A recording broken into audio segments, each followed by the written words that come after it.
Aujourd'hui, nous allons parler de projets personnels et plus particulièrement de comment trouver des idées de projets en développement web et en programmation. Donc à la fin de la vidéo, vous connaîtrez toutes mes sources d'inspiration pour mes projets et particulièrement par rapport à mon challenge JavaScript que je suis en train de faire en ce moment sur mon compte Instagram. Et j'ai reçu beaucoup de questions par rapport à ça. Et donc j'ai publié une photo où je présente en description 3 comptes qui sont des inspirations quotidiennes pour moi. En termes d'idées de projet, pardon. Et donc le premier c'est UI Design que j'ai déjà présenté dans une ancienne vidéo, je crois. Je vais vous mettre le lien dans le i en haut à droite pour que vous alliez la voir. Et donc c'est un compte qui publie des vidéos d'interaction sur des applications web et mobile et ça donne beaucoup d'idées en termes de challenge personnel, des mini-projets. Le deuxième compte c'est CodePen. Si vous ne deviez suivre qu'un seul compte, ce serait vraiment celui-là.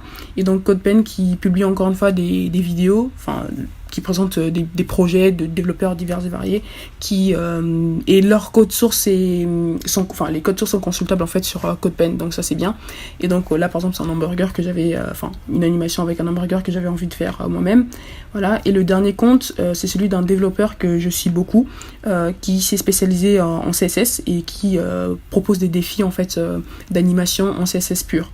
Voilà. Donc Instagram c'est ma première source d'inspiration et sinon par rapport à mon challenge JavaScript par exemple je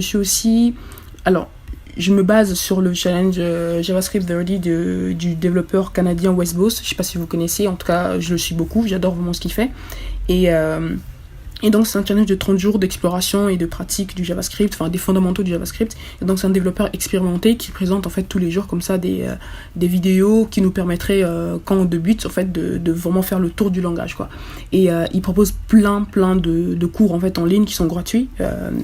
Vraiment j'adore ce qu'il fait, donc je vous conseille d'aller voir tous ces cours en ligne. Je mettrai tous les liens en barre d'infos bien sûr. Et ensuite un autre site qui m'inspire beaucoup, c'est CodeWords, qui propose pour un langage choisi, que vous choisissez vous-même, donc des défis qui sont en fait proposés par la communauté, je crois, donc défis techniques qui vous permettent de progresser véritablement sur le langage que vous avez choisi.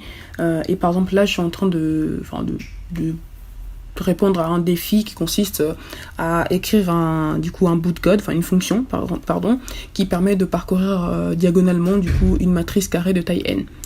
Voilà, et pour finir, une source d'inspiration qui n'en est pas des moindres, c'est GitHub. Je vous conseille vivement de parcourir les